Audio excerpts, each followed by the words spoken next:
רבותיי, אני מבקש, למען כבוד השם, למען כבוד בית הכנסת, למען כל היהודים שעדיין חיים בריאים ושלמים, שהקדוש ברוך הוא ייתן בריאות וחיים טובים לנו ולכל בית ישראל. לא רוצים עוד אסונות, מספיק. בואו נקבל על עצמנו למען עם ישראל כבוד בית הכנסת. אין לקבל הודעות באמצע שיעור, אין לקבל פלאפונים, לא יהיה כבוד בית הכנסת פחות מכנסייה או מסגד. במסגדים אין פלאפונים, בכנסיות אין הודעות. יש אורגן, אבל אין הודעות. את זה רבי אלעזר אבוחצירא אמר לי, כל מקום שאתה הולך תדרוש. אין משהו נגד מלאך המוות יותר מקדושת בית הכנסת. חצוף בין נאוות המרדות, אתה עונה לטלפון באמצע שיעור תורה? טלפון צלצל בבית משפט, אני ראיתי בעיניים. והשופטת צעקה, מה זה? הוא אומר לה, גברת, לא, אתה גם עונה לי? תכתבי לו כנס. 6,000 שקל הוא קיבל על ביזיון בית המשפט. טלפון צלצל. אז מה, כי בורא העולם אין לו עכשיו פה איזה מישהו כתבנית שתכתוב כנס. בורא העולם רושם את זה ושולח את זה באופנים אחרים. ולא כדאי לקבל את זה ממנו. בל ייראה ובל יישמע פלאפון מצלצל בבית הכנסת. בל ייראה, בל יימצא, בל יישמע. לא פה, בכל מקום שהולכים. בית הכנסת זה בית השם בכל מקום. מה זה הדבר הזה? מה ההפקרות הזאת? הפלאפון לא יהיה דלוק בשום פנים ואופן. ולא רק פה, בכל בית הכנסת. מקום שזה בית השם, זה המינימום. הקדוש ברוך הוא זרק אותנו מבית המקדש.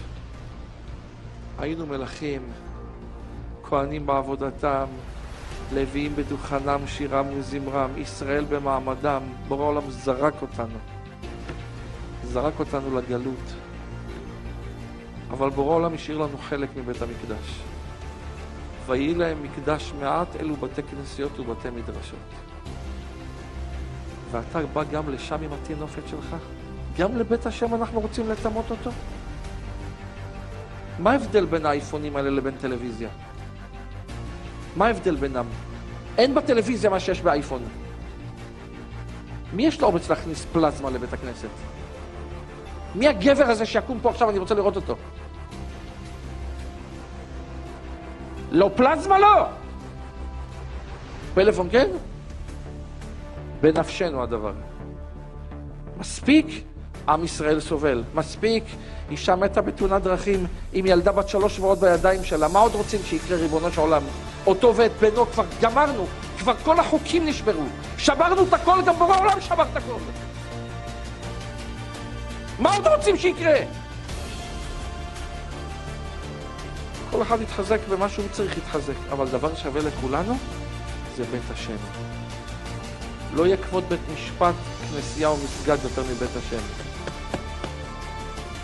כל מן דמשתה בבית כנישתה, אומר הזוהר הקדוש, לת לחולקה באלעד ישראל. מילים מאוד קשות. בית הכנסת זה לא מועדון קהילתי. בית הכנסת זה לא מתנס, זה בית השם. זה משתחווים לארון קודש ואומרים לקדוש ברוך הוא בכניסה, תודה ריבונו של עולם שזכית אותי להיכנס. תודה ריבונו של עולם שאפשרת לי היום לבוא לבית שלך.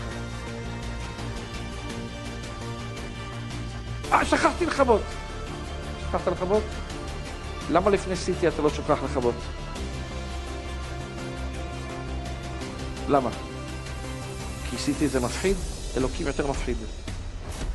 הוא טוב. הוא ערך אפיים אבל, הוא לא וטרן.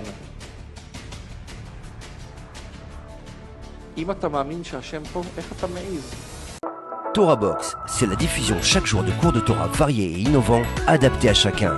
Grâce à une équipe investie et désireuse de diffuser la Torah à son peuple, des cours sont enregistrés chaque jour en studio, puis montés et diffusés. Avec des rabbinim de haut niveau, sur tous les sujets de la vie juive, paracha, pensée juive, halakha, couple, éducation, émouna, histoire juive. Et chaque semaine, une histoire exceptionnelle à raconter le Shabbat. De nouvelles émissions et débats innovants qui confrontent Torah et actualité. Des concepts de vidéos qui expliquent la halakha de manière ludique, divertissante et accessible. Et des programmes de Torah pour nos enfants. Torah Box, c'est du judaïsme sur mesure pour vous.